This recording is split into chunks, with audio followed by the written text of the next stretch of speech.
This is the Comics Alternative, on location and talking with creators at HeroesCon 2017, Part 1.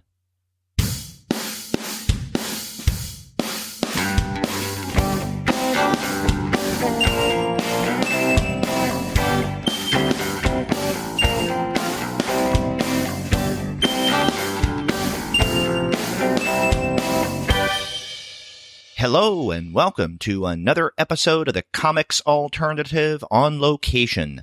I'm Derek, and on this On Location episode, we're going to be hearing a variety of interviews that I conducted on the floor of HeroesCon 2017.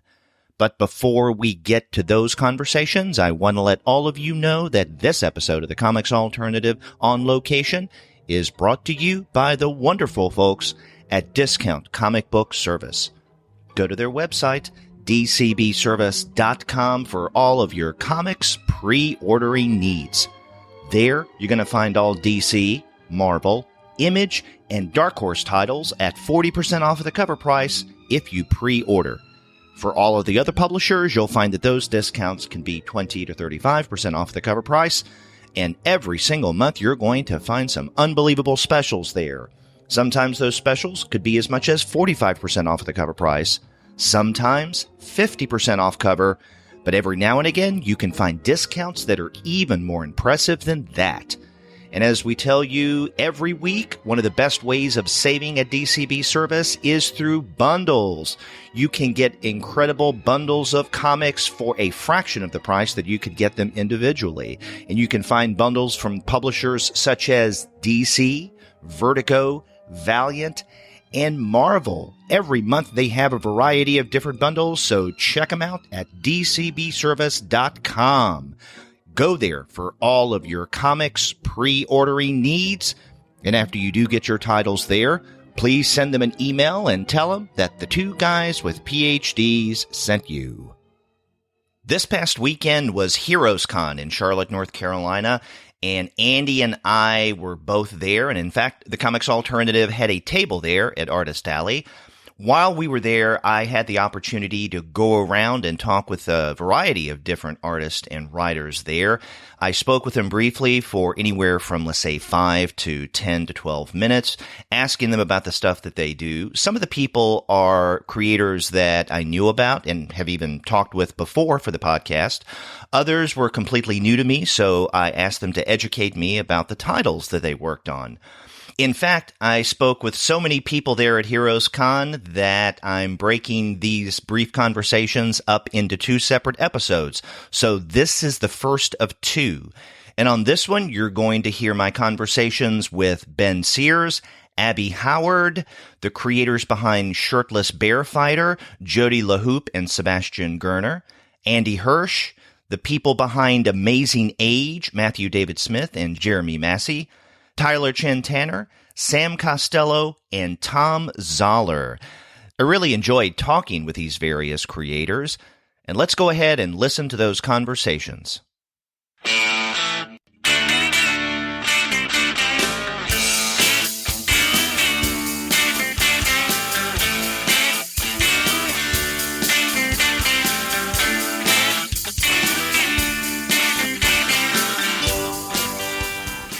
This is HeroesCon 2017, the very first day of the convention. I'm standing in front of the table of Ben Sears. He is the creator of, most recently, Volcano Trash, which was a follow-up to last year's Night Air. And if the title Volcano Trash sounds familiar, it's because over the past month or so, we've actually discussed that book twice on the Comics Alternative. So now I'm here with the creator. Ben, how are things with you at the con? It's going good. Just actually finished setting up, so just kind of hanging out, talking to people. Now, I have to say that before Night Air came out last year, I wasn't familiar with your work. But then it's almost like the double shot of Night Air and then the next year Volcano Trash. It seems like the world that you've created is almost like fully formed, coming out of the womb, so to speak. So tell me a little bit about the genesis of this title and the characters. And you call it the Double Plus universe, is that it? Yeah.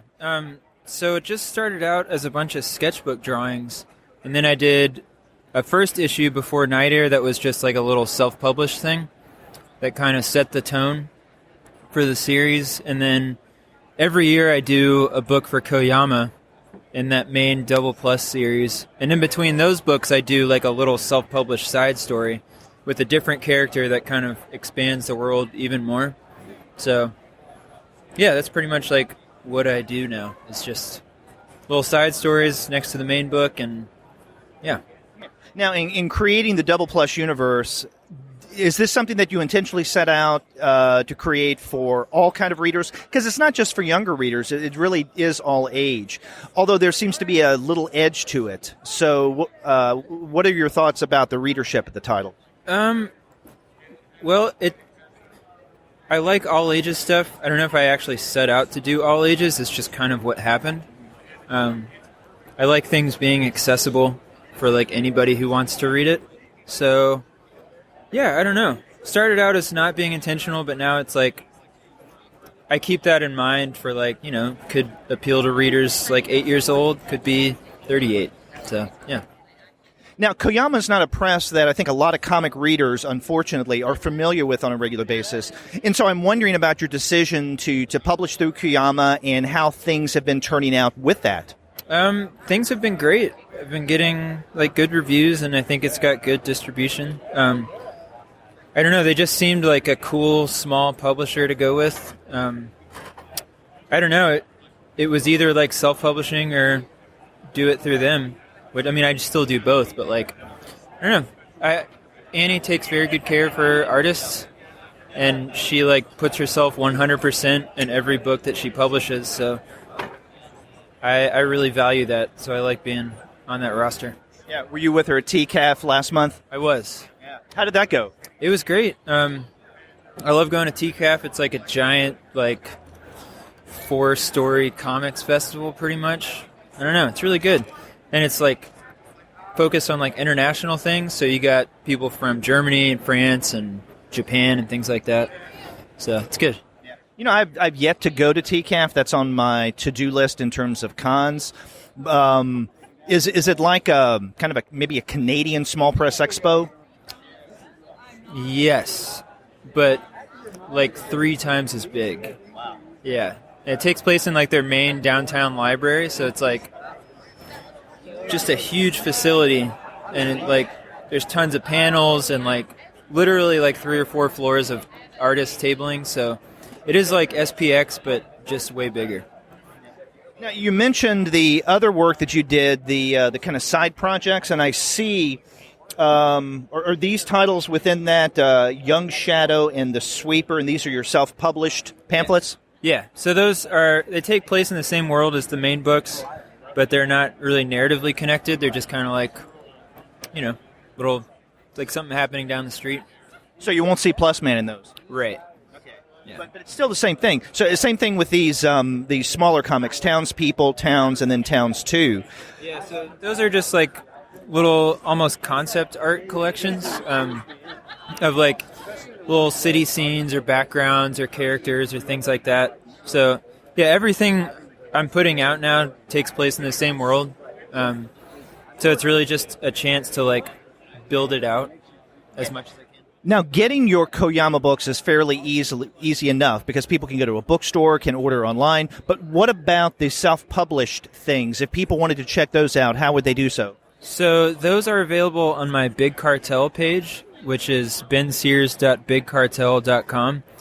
And if you don't like physical copies, you can get a PDF on Gumroad, and there's links to that in my web store as well. So I do ship internationally. It's a little steep, but yeah, you can get them on my web store. And what can we expect in terms of the next installment of the, let's say, the Plus Man? Something next year? Yeah, this one is more like crime mystery kind of thing going on. It's still like got the adventure-y science fiction vibe, but definitely more grounded in reality. So yeah, I don't know. Definitely got a Western coming up, maybe after the next book. So yeah. That's going to be coming out next year? Yes. Well, Ben, I thank you for taking the time to talk with me, and good luck with the rest of HeroesCon. Cool. Thanks. I'm here with Abby Howard. She is the creator behind The Last Halloween. If that title sounds familiar, well, that's because you probably listened to our October webcomics episode, because it was on that one that we reviewed her webcomic, The Last Halloween. Abby, how are you? I am feeling great today. How are you? I'm doing fine. So, hey, you're here at HeroesCon. Have you been at HeroesCon before? I have. This is actually my hometown show. I grew up in Charlotte, so I come back mostly every year. So. Oh my God, I didn't know that. So I'm a native Charlottean. Oh, awesome. Yeah, I moved here when I was like 2 and stayed until college. So. Yeah, what part of Charlotte did you grow up in? Mint Hill. Ah. Yeah. I'm the northwest part. I didn't go there a lot. I guess that's like kind of the opposite direction of Mint Hill. Anyway. Yeah. Okay, now I have to ask you, is there anything about growing up in Charlotte that led to the creation or that you've woven into The Last Halloween? I think mostly the weather and location. I just really like putting things kind of more southern than anywhere else. Like, it's my home, so I'm like, this is where I feel comfortable drawing things happening. I'm never going to explicitly say it's in this town, but I'm just like, in my head, I'm thinking this is where they are in the world. So that, I guess, is basically the only thing probably I'd say Charlotte really had an effect. Besides that, it was all culture and just liking spooky stuff. Okay, so let's get to the nitty-gritty of the webcomic and now a hard copy that you have here on display. For those who may not have listened to our webcomic show, how would you introduce the uninitiated to The Last Halloween? My pitch is usually... it is Halloween night, and billions of monsters has spilled over into our dimension, and it is up to one small girl to stop them. But she's only 10 years old, so she's not doing a very good job. And she has a cast of very strange new friends as well, and that's pretty fun. It's a pretty fun comic, I think. Yeah, one of the things that my co-host for that series, Sean, and I pointed out is the humor that's embedded in the story, which I think is just really, really outstanding. That comes out for me very clear with the protagonist's father. Oh, yeah, they're actually non-binary. Sorry, that was a mistake. Yeah, I was a different person when I started, and it was not a great idea to have that character that way. It was not, and to be clear, I did change that character originally from how they were originally presented, and it was not because of pressure from anyone in particular. Everyone always asks me that, but it is because it was the wrong thing to have in my comic, and I didn't want it to reflect, it's a comic I really want people to enjoy, and one that I want to be able to tell people to enjoy, and with that character the way that they were, I couldn't tell people to read it knowing that was there. Anyway, sorry to go off on that. Oh, no. I mean, that's interesting to know, because that's something that neither Sean nor I were aware of when we reviewed the webcomic last year. I guess I'm specifically referring to the relationship where you bring Dracula into it, or the vampire into it. Yeah, Ringley's dad. Yeah. Oh, that's my favorite. I love Ringley's dad. Yeah. Ringley's dad is Nosferatu type. But as soon as he opens up the robe, or cloak or whatever, he's just dad. He's got dad body with dad shorts and loafers with no socks, which is, I think it's kind of a universal dad thing. Anyway, yeah, so that was a really fun character. And they get together, I guess. Parents. So what was the original idea behind The Last Halloween? It was I think it was actually 4 different stories that I kind of mashed up together. But originally, I actually put in the book a few of the original pages from high school when I first kind of thought of these characters that were in book 1. And that was bad. It was very bad. It was very boring. And then I kind of combined it with these monster ideas that I had, which came from a dream that I had about just a group of survivors in a world that's full of monsters now for some reason. So, and that's what book 2 is. So. Well, I want to ask you about your choice of platform, which is webcomics. I mean, you're continuing to do webcomics. What is it you find about presenting your work online that you particularly enjoy, let's say, as opposed to trying to go, at least initially, the print route? Well, for one thing, when I tried to go the print route with Last Halloween, I did, through all my years of high school and some of university, I continuously submitted, every year, a new pitch for something or other, usually The Last Halloween in some way, shape, or form, and no one wanted it, so I was just okay. So that was kind of originally the thing that was well, I guess I'll go into webcomics. And turns out I like webcomics a lot more because, for one thing, I get that, I just posted a comic, now people will pay attention to me thing. So as soon as something is done, I can just post it and be like, pay attention to me, and then they will. So it's kind of like immediate gratification. Yeah, but that's part of it. And then another part is it's actually really great for people to be able to read it before they actually buy it. And people are really likely to buy it once they've actually read it, I found. So, and it also just opens up my audience to a bunch of people who can't afford a $40 hardcover like I have now, but people who maybe would be willing to pitch in a few dollars to support me making the $40 hardcover. So that's also really nice. But besides that, I just like being able to get it in front of more eyes. Okay, now you mentioned this hardcover, and this is the first time that I'm seeing this. So when did you create the book, and what are plans for maybe future print copies? So the book was just basically released online for purchase a month or so ago, maybe. But the Kickstarter happened last year, and kind of been working on that, like fulfilling that. So it's basically brand new. I've sold it at a few conventions now. It's really nice to have it on my table to be like, look at what I've done. It's 450 pages. It's like 11 by 8 or something. It's gigantic. It's hefty, yeah. Yeah, and it's got like spot gloss and hollow foil or whatever. Yeah, it's a nice book. But I will definitely be doing more books. Like, book 2 is underway online right now. I've been debating whether or not to tell people how many books there are going to be, but there's no harm in that. There's going to be 3 books. Like, I know where it's headed. I know what happens in each book. I know all the characters. I'm very excited. I just wish I could work more on it between other projects. So for the series as a whole, I mean, you do have more or less the trajectory mapped out in your head. Yes, I do. Yep, I think about it all the time. Yeah. Now, you mentioned other projects. Tell us something of the other work that you're doing. So I do another comic called Junior Scientist Power Hour that was like kind of my first breakthrough into webcomics. It's just like these little gag comics that I did. And that it still continues to be little gag comics. People love them. They laugh a lot, and that brings me lots of joy.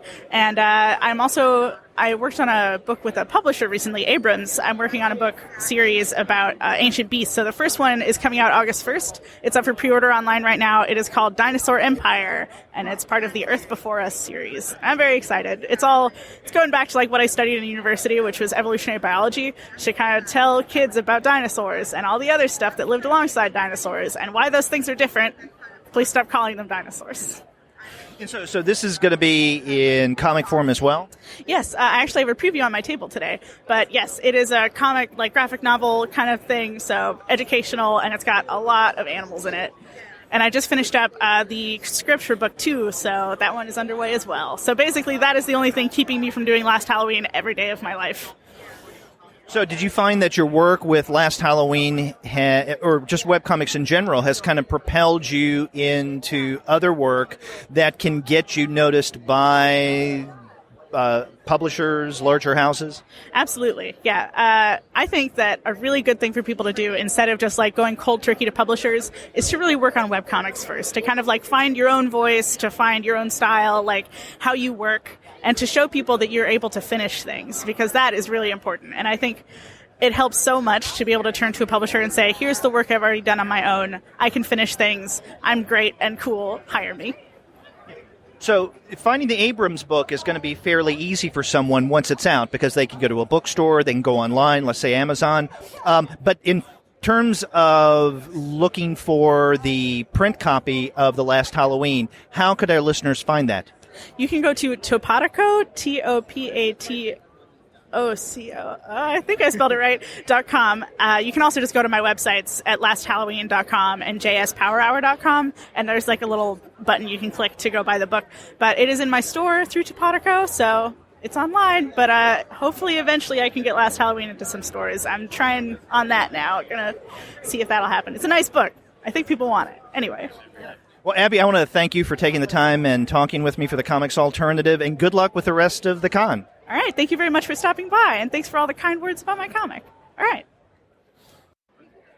A couple of months ago, Andy and I, in a previews episode, highlighted Shirtless Bear Fighter.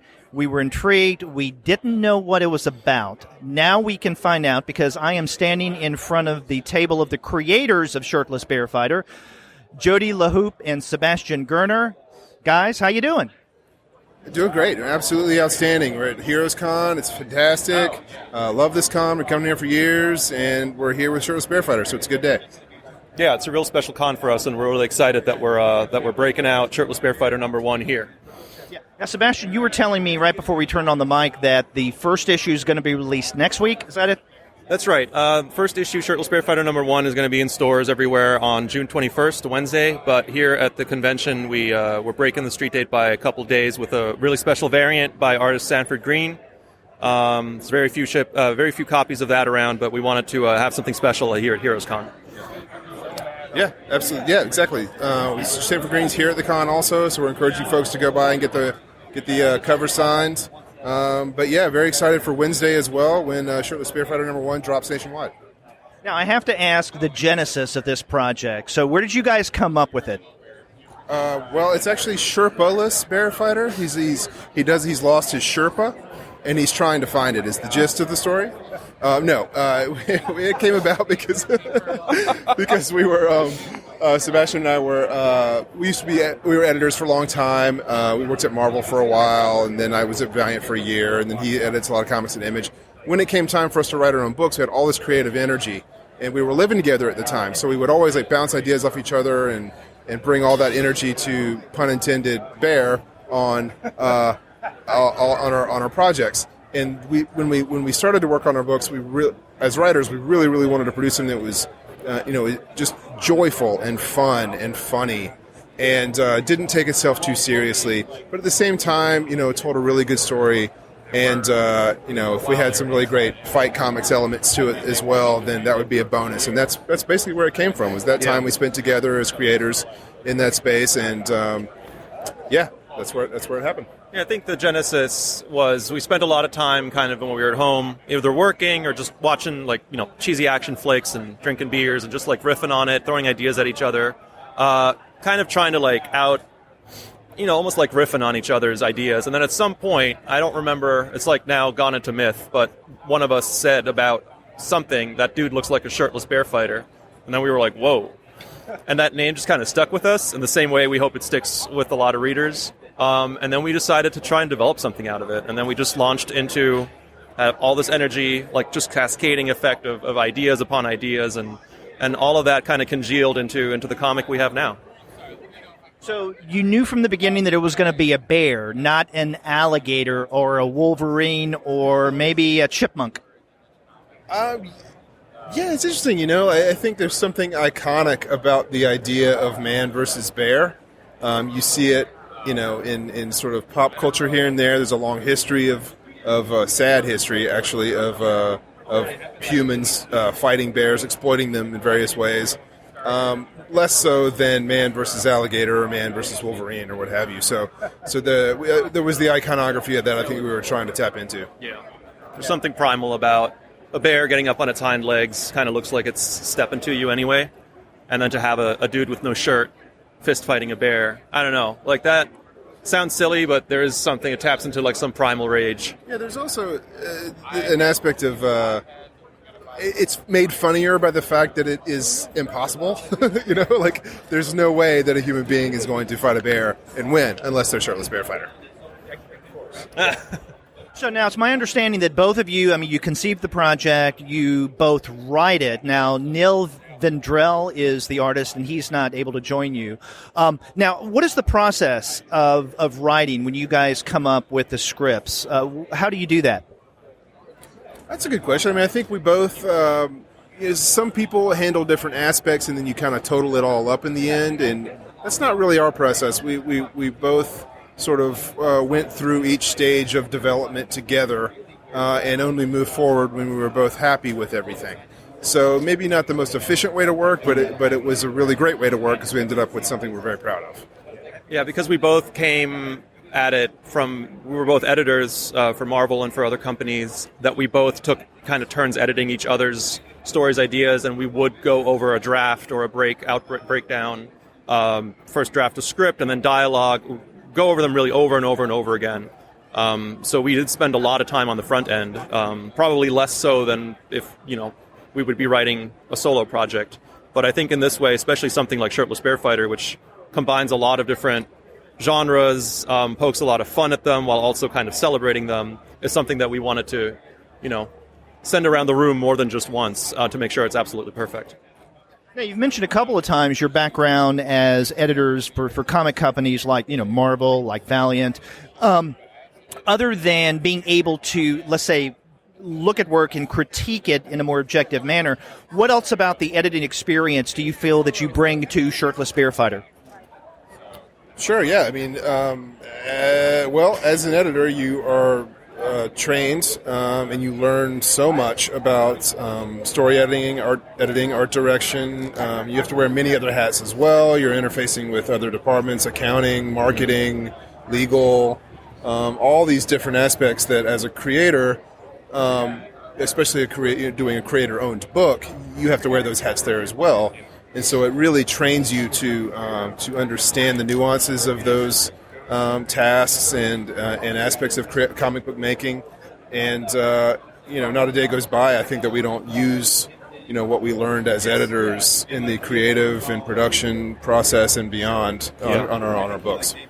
I think especially for a book like Shirtless Bear Fighter that is kind of a larger than life. There's some elements of superhero comic in there. The character is this big, just crazy character, but the title kind of draws the reader in, but then you need to deliver on every level beyond that, the story and the art, the marketing, positioning it in news outlets, and just kind of getting the word out there, so it stands out amongst hundreds of other comics that are coming out. And that's something where I think the editing training really kicked in, because we were able to kind of put our passion for the project aside for a second and approach it as editors, trying to develop it and produce it correctly and sell it right. So you had the idea, you start writing it. How did you find Vendrell as artist? Oh, we found him via just looking at some samples, trying to find someone to work with on the book, and it was very much us striking a gold mine. Like, Neil is an absolutely outstanding artist. The thing about Shirtless Bear Fighter is that there are a lot of different disciplines you kind of need to bring to bear, pun intended again, on this book. Like, there's the comedic aspects of the book. The comedy is very hard to land in any medium, but particularly in comics.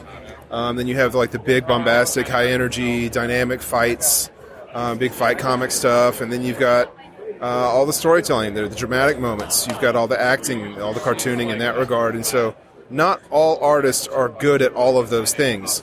And Neil is outstanding at those things. And so when we saw his work, we pretty much knew instantly that he was our guy. And, when we pitched him on the project, he was immediately on board and couldn't be more excited. And anything all the crazy stuff we throw at him, he just takes to a whole nother level. It's really, really it's pretty amazing to write something so crazy and know, again, it's a deceptively tricky book to draw for all the reasons Jody just mentioned, that the writer, the artist in question has to be good at a lot of what looks on the page to be very simple when it's done incredibly well, but is actually very hard. And Neil took a lot of situations that we knew were going to be really hard, and when he turned around just, rough pencils for them, we really immediately knew, he gets it. He absolutely nails it. Now, I know that the first issue won't come out officially until next week, but how much of the story have you guys written, and do you have a sense of maybe about how long the series will last? Shirtless Bear Fighter is a 5-issue series. It's completely written, and except for the last issue, it's completely drawn. So Neil's working on that now, and Mike Spicer's hard at work coloring issue 4. Speaking of, Mike is an outstanding colorist. Very lucky to be working with him. And he's doing a fantastic job as well, as is our letterer, Dave Lamphere, who brings a really, both between those guys, they just really nail the tone, all the tones of this book, and it's really great. But yeah. So after this first arc of 5 issues, if it's successful, the story will continue, perhaps? Yeah, well, there's certainly room to continue on with the character. We have a million ideas, tons of stuff that we'd like to do, and it's just going to become a matter of finding the right story, timing. There's a lot of other projects we're working on as well that we're excited about. So we'll just have to see how it goes. Yeah.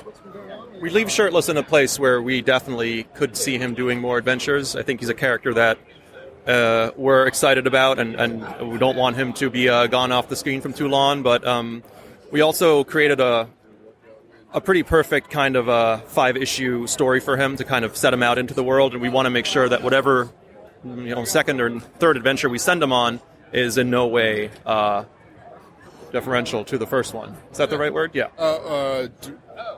Detrimental. Basically, detrimental. Yeah, you know what Derivative, whatever. Yeah. It's as good. We want to make It's sure that as whatever good we do what after we do, Arc exactly. 1 is as There good you as go. Arc 1. Well, I can tell you guys are collaborators because even in interviews, you're working with each other to get the information out there. Finish my sentence for me. Well, Jody and Sebastian, best of luck with first issue of Shirtless Bear Fighter. By the time this goes up, I think our listeners can get a copy of this. So that's great. Good luck with things. Good luck with HeroesCon, and take care. Thank you so much. Thanks so much. Thanks for the opportunity, and have a great rest of the con. It's funny, I have to come down to Charlotte, North Carolina to see a Texas neighbor of mine, Andy Hirsch, who's also a very good friend of the show. How you doing, Andy? I'm doing great. It's kind of a long way to go to talk to somebody right down the street, huh? Also, we should mention that he is the creator of the, as of last year, brand new Comics Alternative logo. That's right. Isn't it a beauty? It is. I'm wearing it on my chest right now. And you look great. Now, Andy, last time you were on the show, we interviewed you, Andy and I did, kind of one-on-one, or I guess two-on-one, for the release of Varmints, and that was back in the fall. And at the time, you had told us off mic about a new project you were working on, but you couldn't say anything on mic. Now, this is about to become a reality. Yeah, so I couldn't talk about it last fall. Hadn't been announced yet, right? So, but I'm getting to do actually several entries in First Second Science Comics series, which I'm super excited about. I'm writing and drawing them myself, so. We have Science Comics Dogs, my absolute favorite, of course, coming out on Halloween of this year, 2017. And I'm almost done with the one after that, which is all about trees, which is, man, there's so much stuff. There's so many surprises in that one, I gotta say. And then after that, I'm going to be moving on to cats, so kind of a companion piece to dogs in a way, I guess. And that one will probably be 2019, I think. You're not going to include drawings of Garfield in the cats one, are you? I mean, there are orange cats with stripes. Who's to say what they're named?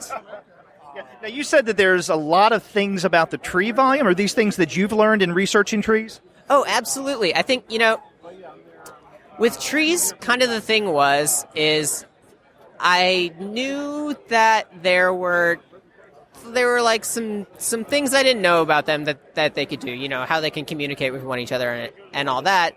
So the fun part about doing a subject like that is that I'm starting from zero, essentially.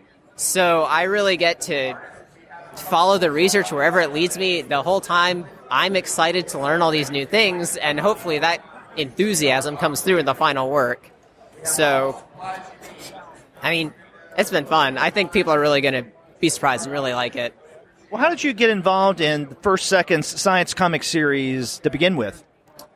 Well, they had announced it, and the editor in charge at the time was my editor, Callista, who had worked on Varmints with me. And so they announced it, and I just kind of... Honestly, it was kind of a joke. I was like, hey, if you ever want to do a science book about dogs, right, I'd be happy to do that. I love dogs. And a few months later, she comes back and she says, we kind of want to do a science comics about dogs. So, I mean, immediately, yes, of course. And I'm thinking, I know a little bit about dogs. I love dogs. I've had dogs all my life. But this is another thing where when you dive into the research, there's so many things you thought you knew that you didn't know. There's so many things you didn't even know you didn't know. And it's so fun to get to learn along with, as you're writing. It's like doing a school research project, the kind of thing that you haven't gotten to do for so long. So, I mean, I've enjoyed every step of the way. And these are my first ones that I've taken over coloring as well, so I'm getting to learn more and kind of develop my skills on that. And proud of myself for how far I've come. I'll say that, right? Now, you were mentioning the dog book is coming up. I'm looking at your table this year, and there's a ton of dog things that you have here. You have these banners that says dogs. You have them behind you. You have them on the table. You have the dog stickers. You have what is this? That's Natalie's. Okay. So now, so you guys are you coordinating this with the dog thing? Oh, now we're the comics power couple, right? No, hey, we like dogs. I think I've mentioned this, but yeah, the pennants are kind of a thing that I wanted. So specifically for the new book, they will be a very nice tie-in. Yeah, I've never seen anyone with pennants before at a comic show, so I thought maybe people would like to show their enthusiasm as much as I will. I mean, we'll see. It's early in the day. Hopefully they're popular, right? If not, I have one. So tell me again, when the dog book is coming out around Halloween, the tree is... that'll be sometime next summer, and then cats will probably be sometime the spring or summer after that. Okay. Now, this year you seem to be, and I was talking with you about this off mic, in a quite nice space in the con. And are you getting a lot of traffic in this area? Yeah, it's been pretty good so far. I mean, it's Friday, so people are still working, but, I'm getting to sit by my friends. I'm getting to sit by my new friends. It's always good. There's kind of not a bad place to be at Heroes, right?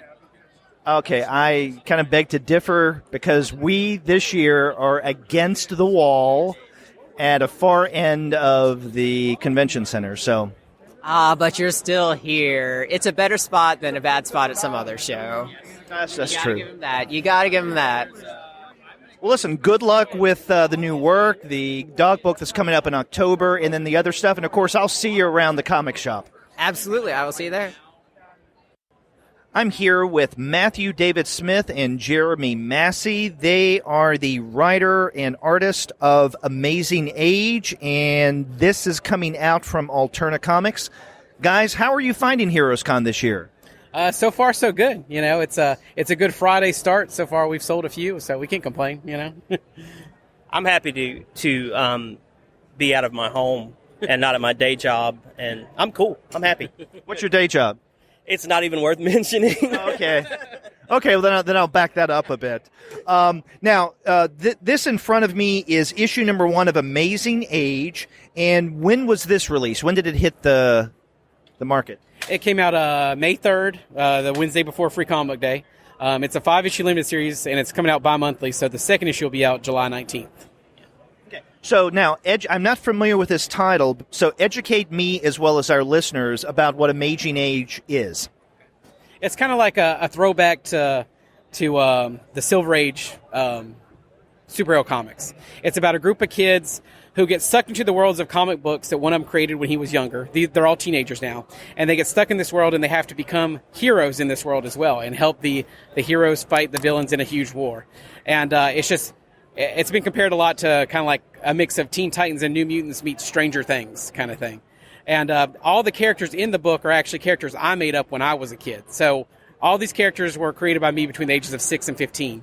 And so we're just kind of updating, and it's a way for me to bring my childhood comics to life again, So, okay, how did you two come together to work on this project? Because you knew each other before, right? Right. Yeah, we worked on a graphic novel together several years ago, a horror graphic novel called Beasting. And we've been friends ever since then. And in fact, when I started coming up with the idea for Amazing Age, I was just going to draw it myself. I didn't let him. But no, yeah. I said I volunteered. The idea sounded really good, and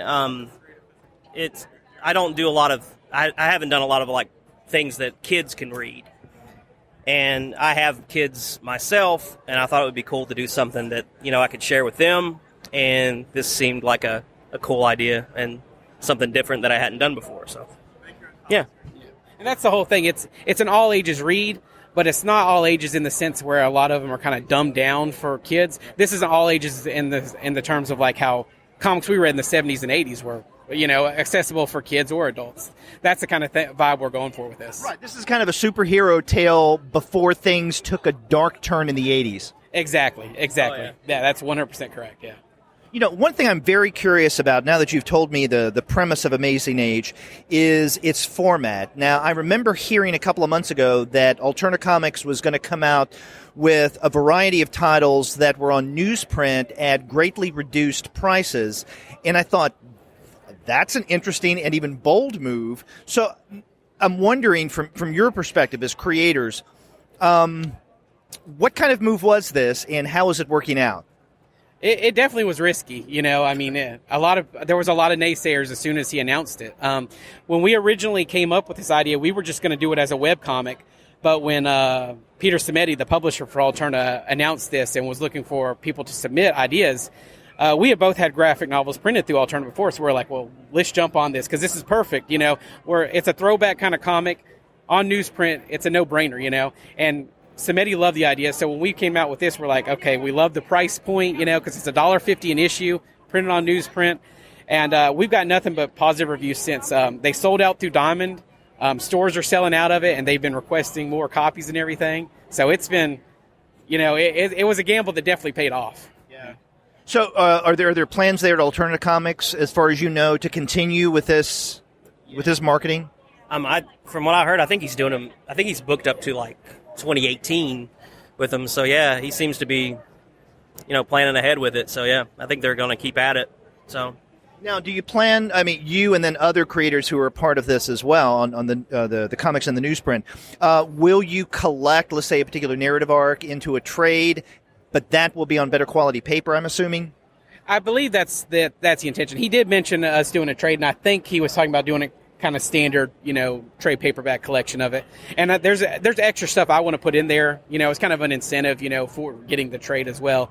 And but that's probably something that will... I want to do it. I want to do it as one of those big digests, like an Archie digest, is the collection. Also on newsprint. Yeah, right. Yeah, we talked about wanting to do it like that. We haven't actually talked to him about it, but we thought that would be a really good idea too. And maybe you could get checkout lanes in grocery stores. Hey, I would love that because he's pushed this to news stand market as well, and he got confirmation a while ago that it's going to be in grocery stores, gas stations, Barnes and Noble, Books A Million, that kind of stuff. So yeah, that would be wild to see this sit next to Archie and People magazine, in the grocery store. It's trippy. Yeah. Well, tell me about your earlier work together, Bee Sting, because this is here at the table as well. Yeah, this was a graphic novel that we did. We self-published it back in 2011, I believe, somewhere around there.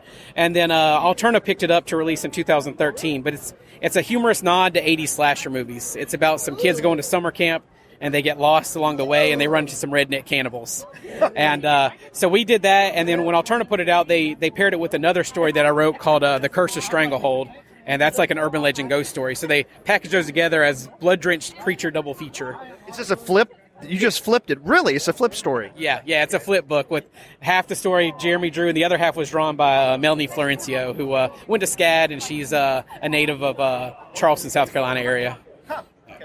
Yeah, and now, Jeremy, you have also up here your book, which I remember for in a couple of different ways. One, well, not you. I think you say Matthew dropped off a copy when I was away from the table at last year's HeroesCon. But also, I remember mentioning this on a preview show a few years ago. All My Ghosts. So, refamiliarize our listeners with this one. Sure. It's a graphic novel about.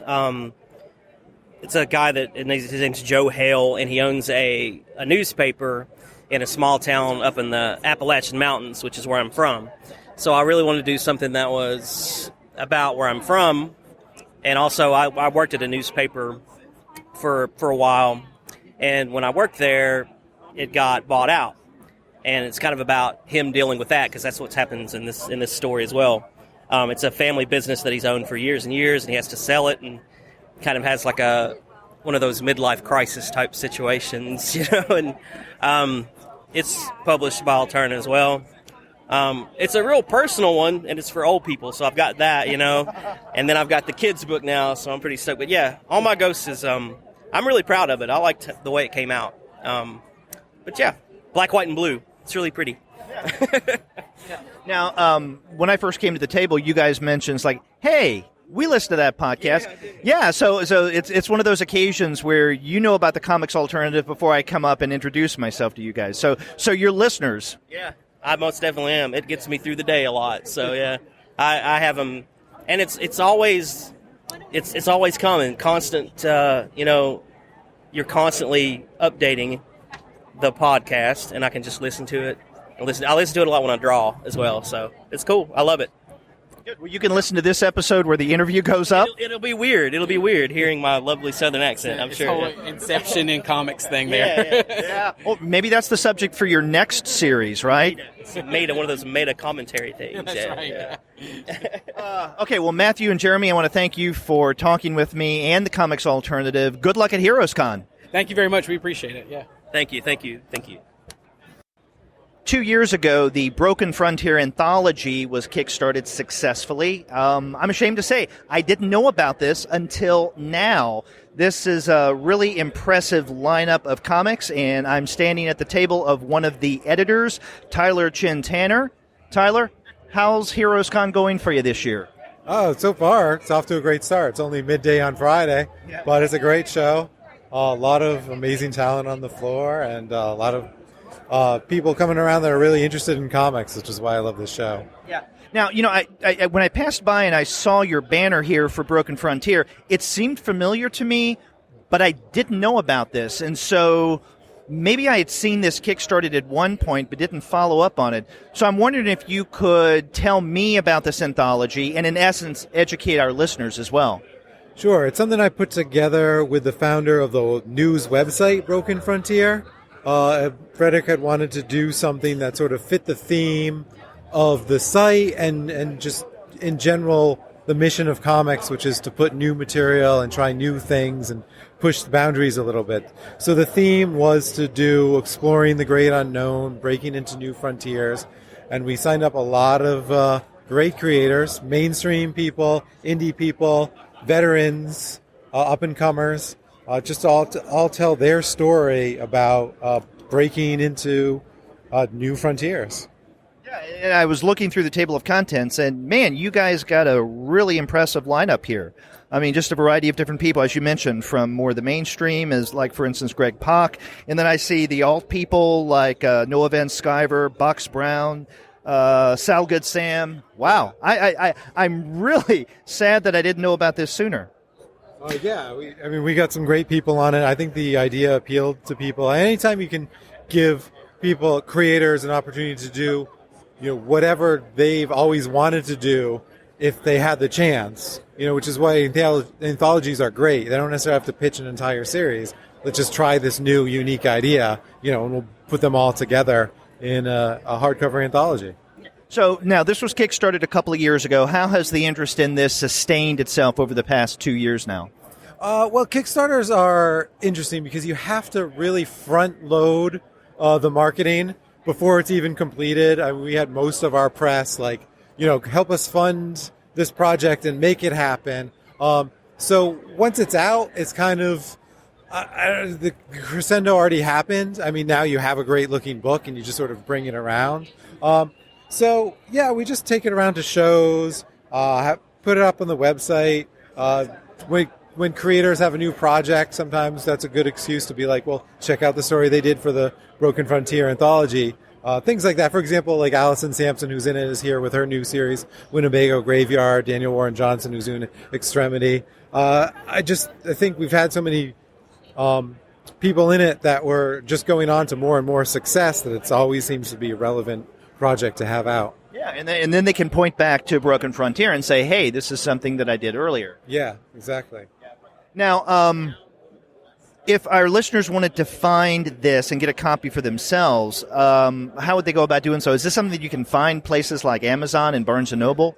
It's definitely on Amazon because I'm able to list it myself there. It's on my website, awaveblueworld.com.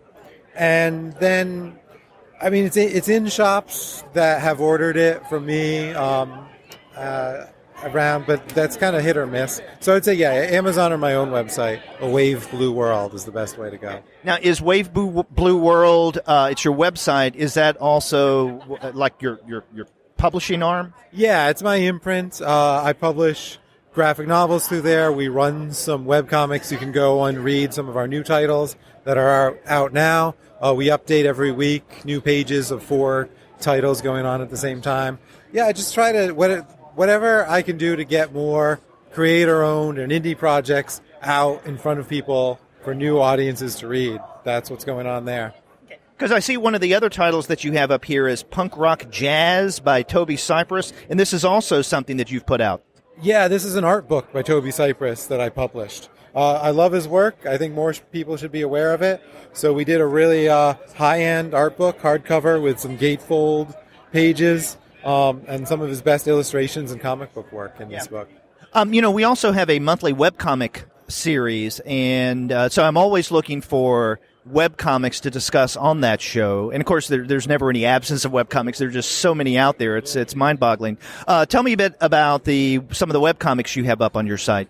So we just started a new program called Undercurrent to sort of fit with the Wave Blue World theme. And what it is, it's 4 new creator-owned titles. We started a couple months ago just with the first 2 or 3 pages for each title, and each week we've been putting up at least 2 pages for people to come in and check whenever they'd like, whether it's weekly or wait for some pages to collect. We're going to go fully through a graphic novel length adventure with updates every week for read free online, and we're just hoping to get this new material out in front of audiences who will enjoy reading the stories. And then are your plans to eventually take those webcomics and put them into print form? Yeah, this is specifically designed around creating a graphic novel. They're standard comic size pages. They're not like half pages or anything like that. And each story that we're doing is about a graphic novel length, 100, 150 page long adventure. So it's a set plan. It's not one of these, a creator creates a concept and they're not quite sure where they're going. This is a graphic novel story. We're going to put it out online first for people to read along the way and then publish the book.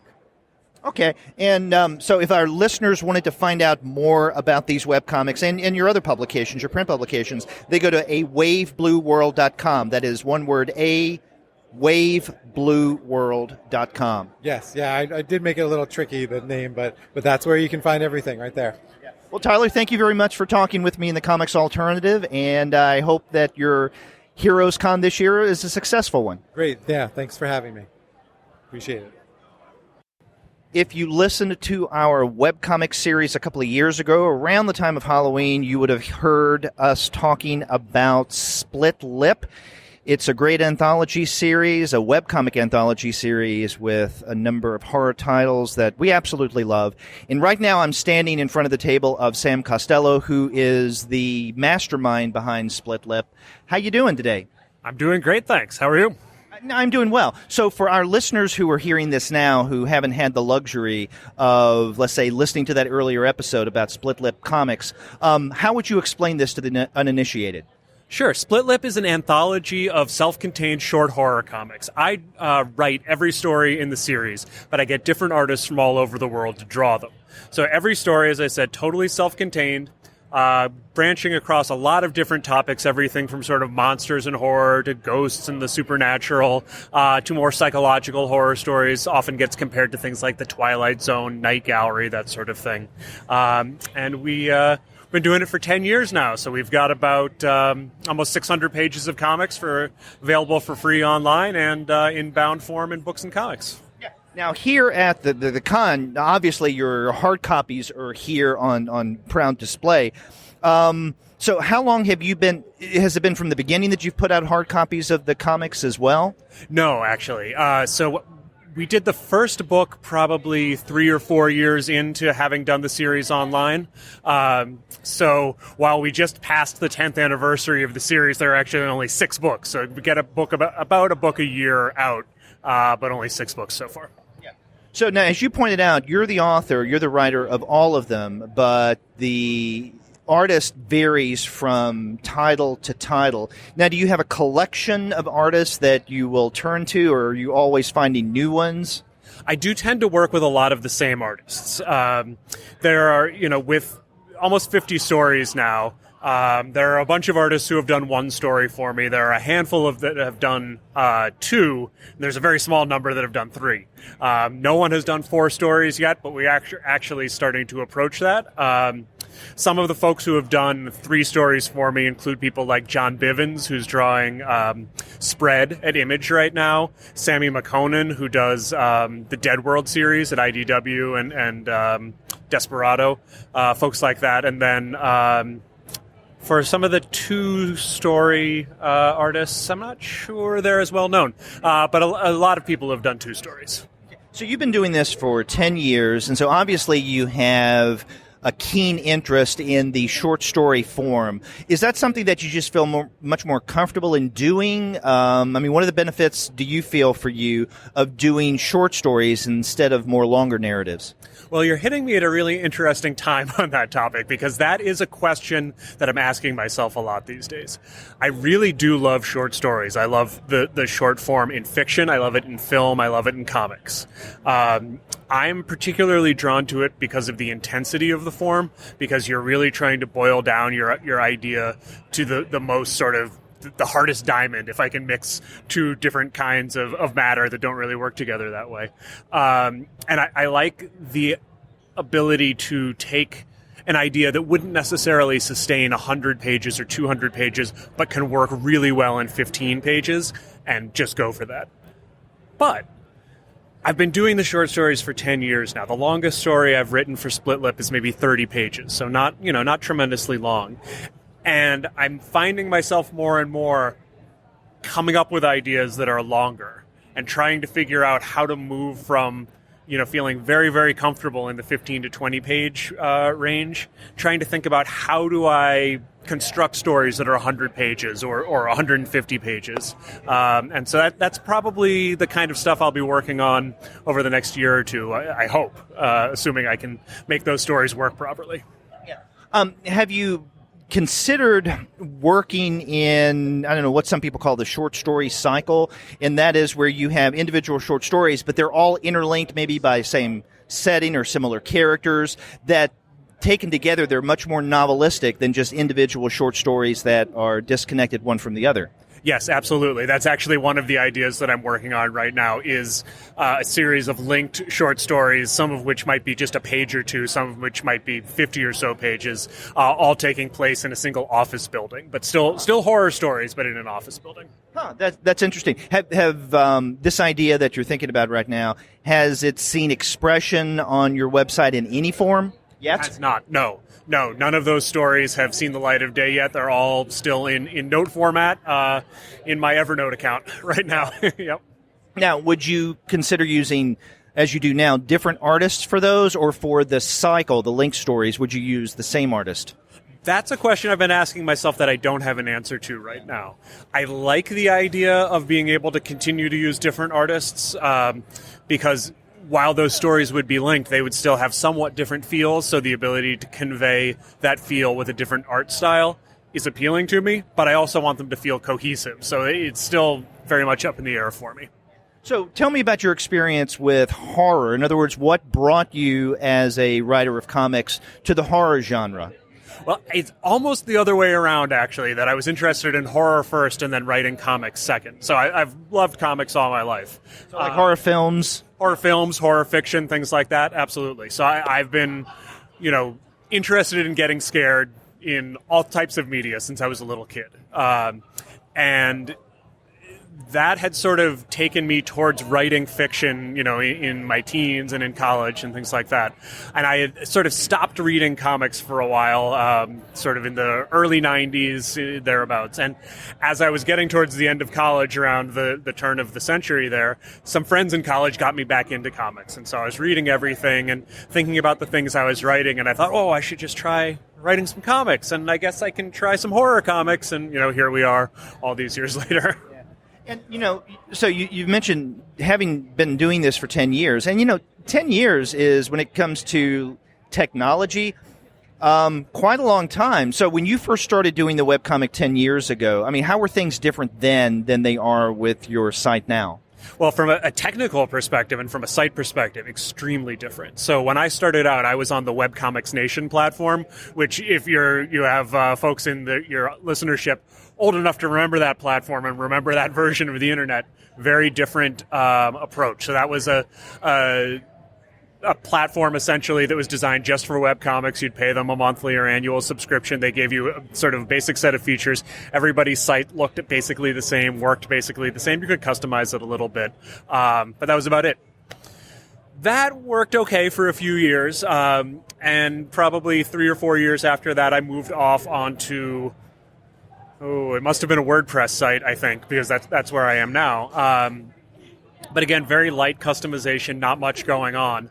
And now I've got a really pretty heavily tricked out WordPress site with a custom theme where I've had colleagues who are web developers write not only a custom theme, but custom widgets and custom functionality and all kinds of stuff. So it's really, gone from this place where everyone was using kind of the same sort of very basic set of tools to a much more customized and purpose-built approach. Right. So WordPress is your platform of choice.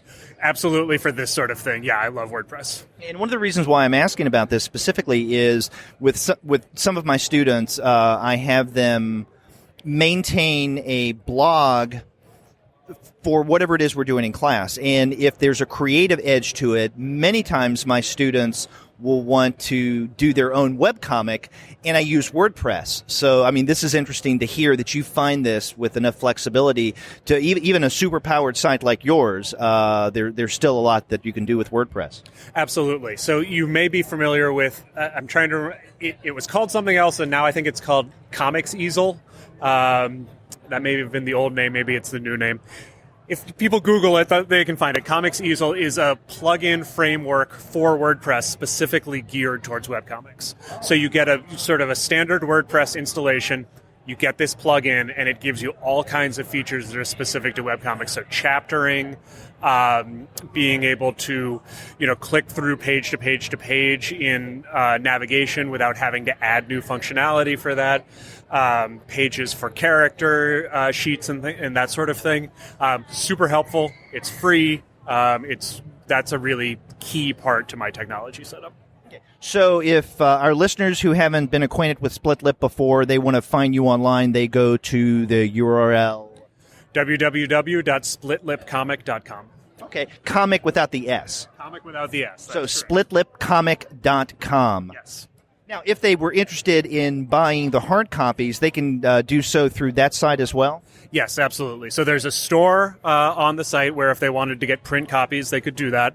There's also digital downloads available at Comixology, at Gumroad, Drive Through Comics, a couple other stores like that. Well, Sam, thank you very much for talking with me for the Comics Alternative. Again, I love these. I strongly recommend that our listeners check out splitlipcomic.com. They're going to find really good stuff, especially if they're horror aficionados. So thanks, and good luck with the rest of the con. Thanks a lot, Derek. I appreciate it. I'm here at the table of Thom Zahler at HeroesCon 2017. Tom, how has Charlotte been for you this year? Oh, I love coming to HeroesCon. It's one of my favorite shows every year. That's good to hear. Unfortunately, I wasn't able to come by last year and see you, but maybe it's good that this year I'm coming by to talk with you because you have a new series in print and also a new webcomic that are out or about to come out. Now, in terms of the new print series, it's Time and Vine, right? Yeah, it's a comic about a magical winery that when you go into the right tasting room and you drink a bottle from 1912, you go back to 1912 until you sober up. It's a generational time travel in upstate New York. If I do it right, it'll be my up. So far, people who have read it and my reader group seem to really like it, so I'm pretty happy with how it's turning out. Now, and this is an IDW title, right? Yes, it'll be coming out from IDW in July. It'll be 4 issues, double size, the same format as my long distance was. Full color. Long distance was limited color. But it's that 40-page format, which gives me a lot of space to tell the story. Now, you mentioned long distance. That from, about a year and a half, maybe a couple of years ago, and then your earlier series that I think a lot of people know you for, Love and Capes. Very romance-heavy. So will romance figure into Time and Vine? Yes, but not the way that you think. The way I try to position myself is my next project should be something that fans of mine would understand why I'm doing. So when I pitch the wine comic, everybody says that sounds like a story that I would tell. It's not. I'm doing a dark introspection with monsters and vampires and serial killers. There's a romance aspect to it, but it's not the center of this one. Well, where did the idea come up of basing your narrative on a magical winery? I mean, that's really out there. I think it came about because Kurt Busiek and I follow each other on Twitter, and he mentioned something about a comic book about a winery. And I said, well, I'd like to write my wine bills off for a year. And then I thought about it for a minute, and I'm like, oh, wait, this is how you do it. I want to do this time travel thing with wine. And it just all clicked and came together in an awesome way.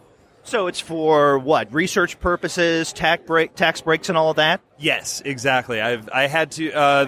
The winery is loosely based on a winery in upstate New York, which is the oldest winery in the country. It's been around since shortly after the Civil War, and it's called Brotherhood. So I had to take a research trip and go there, and it was a fantastic time anyway. But it's nice that what I had to do to research this book was so much fun. And you have I don't know, it just seems the intoxication with the alcohol and the magic would seem to go hand in hand there. Yeah, part of the conceit is that any drunkenness doesn't actually hit you until the very end. So when you're back in time, it's passing through your system. So you're not running into walls, tipsy, slurring your words. But when it runs out, that's when everything hits you. Well, it's interesting. I'm, trying to think through the connections between this new work, Time and Vine, and some of your earlier work, and coming back to relationships. And you especially see this in Long Distance. Love becomes the alcohol. It's the intoxicating agent. And you have your protagonist in Long Distance who are drunk on love, so to speak. Yeah, and it's actually one of my favorite lines in Love and Capes when Abby's asking what his weakness is. And finally he says, you're my weakness. You're I can't stand up to you. I can stand up to anything else. That is probably a common theme in my books. I hadn't thought about that. So now with Love and Capes, which really, at least in my eyes, kind of put you on the map. This is when I first noticed your work. That seemed, it's an interesting twist. It made sense to me, though, in terms of you're taking a genre, you're giving it a unique twist that others haven't done, and approaching it in a way that brings new life to superheroes. After a while, there's only so many, kicking, beating up, coming back to life after dying, all of that you can do. Now, with Long Distance, though, this is a realistic narrative, and I'm wondering about the genesis of that project. Does this have any basis in your own experience? A while ago, in like 2003, 2004, I was in a long-distance relationship for a while, and that was the germ of the idea that inspired this. And what had changed was I was in one for a while after that, but texting and internet, so I can sound like I'm really old. The internets were out. But what is capable now is that you have a constant telepresence where you can always be available to the other person even when you're not there all the time. And that was a really interesting idea for me to explore, that how technology changes your ability to have these relationships.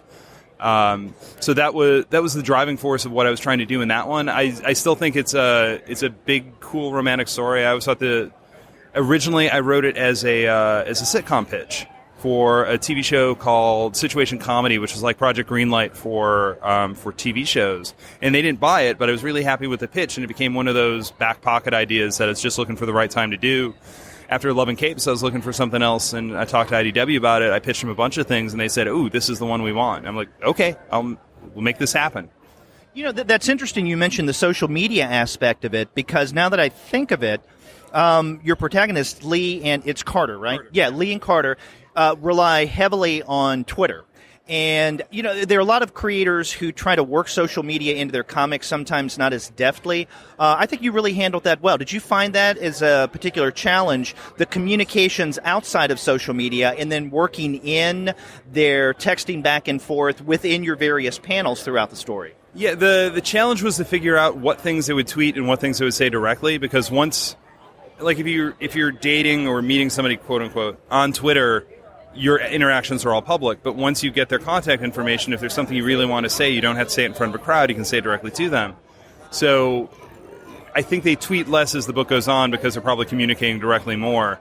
There's things that they would say out loud, but those are things that they're saying to everybody. So it's finding a reason for them finding a reason for the story for them to say something publicly that they wouldn't just say to each other. Now, you also have a webcomic that you just started, right? Yeah, it's called Warning Label. It's through Line Webtoons. So you can find it on my site. You can find it on the Webtoons site. It's one of their launch week books for the next couple of weeks. It's about a guy and a girl who meet at a bar, and it goes really well. And the girl says, "I'm just going to let you know in a minute this is going to get really weird." And he says, "Why? I'm just going to ask you out." And then there's a flash of light, and a warning label appears, because she has been cursed by her ex-boyfriend that every guy who asks her out gets the warning label of what they need to watch out for. But when they actually go on a date and one of the things disappears off the list at the end of the date, and then they realize the list can be changed. No, so this is appearing on the Webtoon platform. Yes. Yeah, so it's designed as a web strip. Roughly speaking, it's like 5 comic book pages a week. You say this is interesting. I mean, I'm familiar with Webtoons, and on our webcomic series, which is a monthly show, we've looked at some of the Webtoon comics. I'm wondering, why did you choose that particular platform outside of maybe basing it off of your own website? Because Webtoons came to me and they said, we would like to have you work for us. And I said, I would like to work for you. And, did the deal and all that stuff was awesome. It's a new platform. It's a louder platform. It's a different audience, which is great. It's getting me in front of people that I would not necessarily have been in front of people, especially if I'd done it on my own. And honestly, it's allowing me to make some money off the site that I probably wouldn't make doing it on my site alone. And this is your first foray into webcomics? Or at least in this way, this concerned like a new title in this way. This is the first time I've done it intentionally. Love and Capes was always designed to repurpose as a webcomic because not knowing if the book was going to succeed, but thinking I might want to keep doing it, I wanted to make sure there was a way for me to keep going, which is why Love and Capes had that 2x4 grid with a joke every 4 panels, because essentially I was doing 4-panel gags. But if I did them right, and a lot of people have said this, because they haven't noticed, it stitches together tightly enough that you can't hopefully tell that that's what I'm doing. You just think it's a staccato grid. It also became a comedic metronome for me to remember to put in jokes because it was a comedy book. With the Warning Label, this is the first time I've done something specifically for the web, and specifically for this audience. And so far it's been going great. I've been pretty humbled by the response. It's been crazy. So you have the new webcomic on Webtoons, Warning Label, and then Time and Vine. The first issue comes out in July. Now, if people want to find out about the Webtoons, they would just go to webtoons.com, and they can just do a search for Warning Label, and they can find it. What about your website? Where can they go to visit you there? I'm at thomz.com, THOMZ.com. You can also find me at Thom Zahler, both on Twitter and on Instagram. Tom, thank you very much for talking with me. It was great meeting you. Anytime. Thanks for having me.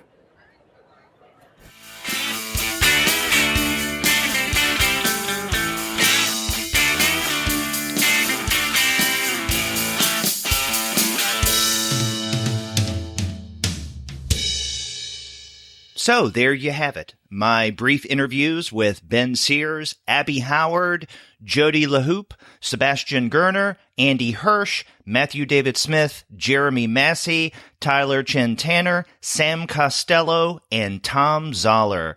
I really did enjoy talking with those guys on the floor of HeroesCon this year. And if you enjoyed these brief interviews from the con, then stick around because tomorrow we're going to have the second part of our on-location conversations with artists and writers at HeroesCon 2017. And if you want great deals on the kind of comics that these guys put out, you can't do any better than visiting the website of our sponsor, and that's Discount Comic Book Service. Go to dcbservice.com, and there you're going to find great discounts every single month. You can't beat their discounts at dcbservice.com. And after you do get your titles there, get in touch with us and let us know what you thought about our conversations at HeroesCon. If you go to our website, comicsalternative.com, you'll find that you can leave us a voice message online via SpeakPipe. Or you can call us the old-fashioned way by picking up the phone and dialing 4153-COMICS. That's 415-326-6427. You can also email us. We are 2guys@comicsalternative.com, or you can email me directly. I'm Derek at comicsalternative.com. And you can find us all over social media, such as on Twitter, Facebook, Tumblr, Instagram, Google+, Goodreads, Pinterest, and YouTube. You can subscribe to the podcast through iTunes. You can stream us on Stitcher. You can also find us on TuneIn, on Spotify, on iHeartRadio, and on Google Play Music. But you can find every single one of our podcast episodes, as well as the reviews and comics-related commentary that we post on our blog, simply by going to our website, which is comicsalternative.com. Be sure to return for more recordings that we made at HeroesCon this year. Until then, I'm Derek. Take care.